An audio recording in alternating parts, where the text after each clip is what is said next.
So I'm going to be answering a question today that I get quite a lot, and that is, should you train when you're sick? The answer can be broken down into a fairly simple one. If your symptoms are above the neck, you should probably be fine. So, if you find yourself, you've got maybe a little bit of a runny nose, your head's a bit sore, you've just got a kind of general cold, that should be totally fine. But if you're, throwing up, you've got stomach pain, you've got a fever, then that is absolutely a case to avoid the gym that day. If your body's already putting major resources into fighting and recovering from an illness, such as a fever, you don't want to put that extra pressure of working out on top of that. You don't want your body having to repair your muscle cells whilst you're trying to fight off this sickness. It's going to make you tireder, it's going to make you weaker, and you're not going to actually clear it out your system as fast as you would had you not trained. The research on this is fairly well documented, and they found that your recovery time is a lot longer in both senses. Your recovery from the gym session takes longer, and your recovery from the sickness takes longer. So a lot of the times you are actually worse off from training through sickness. So what is actually the practical takeaway for this? If you feel about 70-80% function, you're just a little bit under the weather, you've got that sickness, but it's just kind of above the neck, bit of runny nose, bit of sneezing, and you feel good and you want to train, then you should absolutely train. You've got the option of just training as intended, or you can actually maximise in this and take something very practical away, and that is a deload.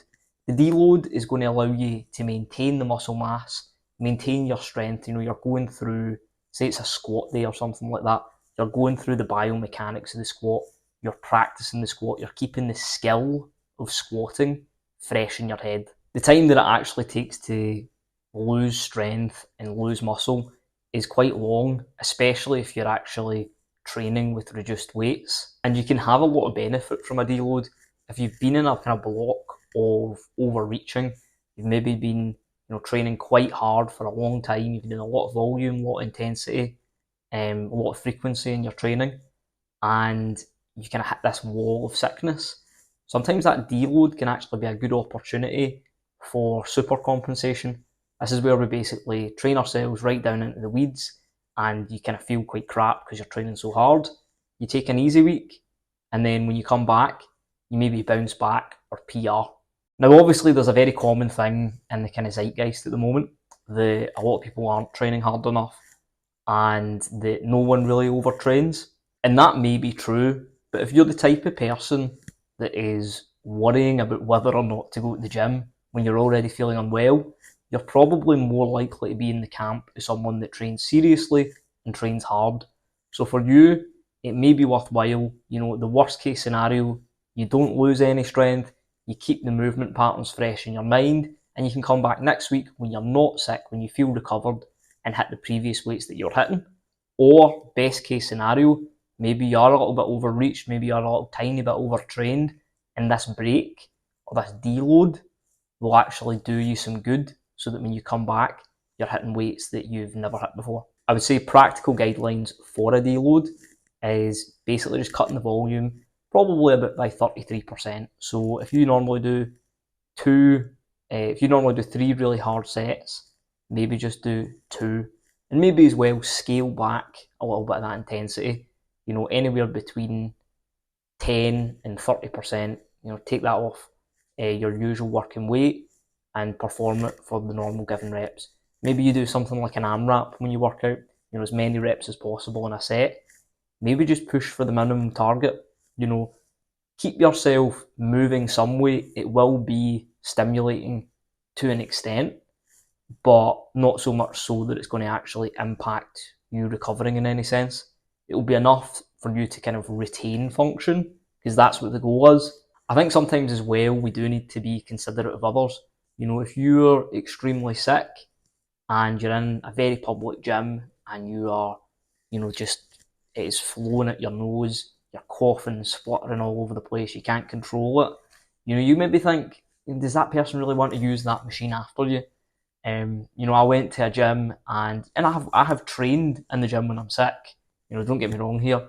It's just about making sure that you're properly washing down machines and that you've got tissues and stuff on hand, because I've been in gyms before where there has been like the hardcore sick guy that is no days off, but he really should be in his bed because he looks like he's going to die. There was a guy that used to go to my old gym, and I just remember him being in, and I swear it was like a constant stream coming from his nose, and he's wiping it, and it was just, yeah. So you don't really want to be like that guy, to be honest. By all means, if you're going to do that, and you're in a private facility, you're in your kind of own home gym, crack on. The thing is obviously you just don't want to be spreading that about, getting other people sick in the gym. They've got to go through exactly what you're going through right now. You can go in sick, just make sure that you're, being sanitary and considerate. So what's my take on this? What do I actually do out with the advice? I'll be 100% honest. When I'm sick, I've got a cold or whatever, I am absolutely not skipping the gym. I'll go to the gym pretty much no matter what.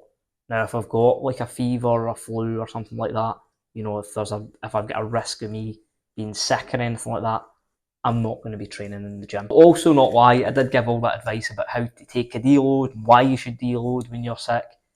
I don't do that. I pretty much just do the program as prescribed. There's something that's been said to me by like every old Scottish person whenever I've told them that I've exercised when I'm sick, and they go, "You'll drive it down into your chest. You'll drive it down into your chest." Now, I've got no idea about the scientific merit of that, but I will say that even when I do have like a small cold, runny nose, bit of a sore head or whatever, and I do train, I don't know, a lot of the times, I feel that sickness and go, oh, that should probably be over in 3 days. And I think because I have trained, a lot of times it does elongate the process.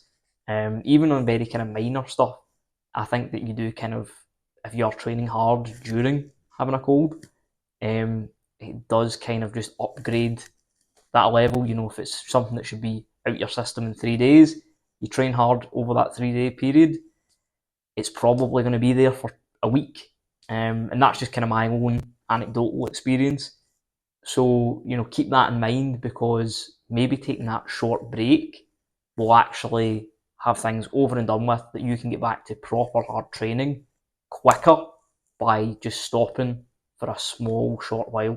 The conclusion essentially boils down to, is it above the neck? Is it below the neck? If it's above the neck, it's fine. If it's below the neck, take the rest. When it comes to your training, you've got the option to do something kind of smart and kind of leverage it, maybe take a wee deload, or you can just continue on like you're not sick at all and just try and stick to the plan.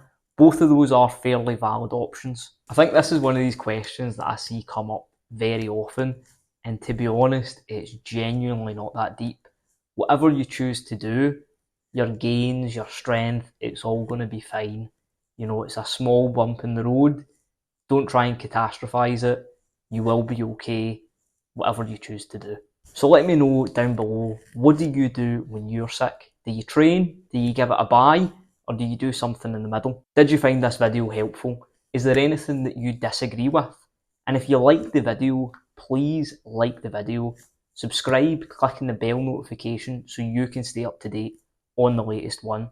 And a big thank you if you got to this point in the video.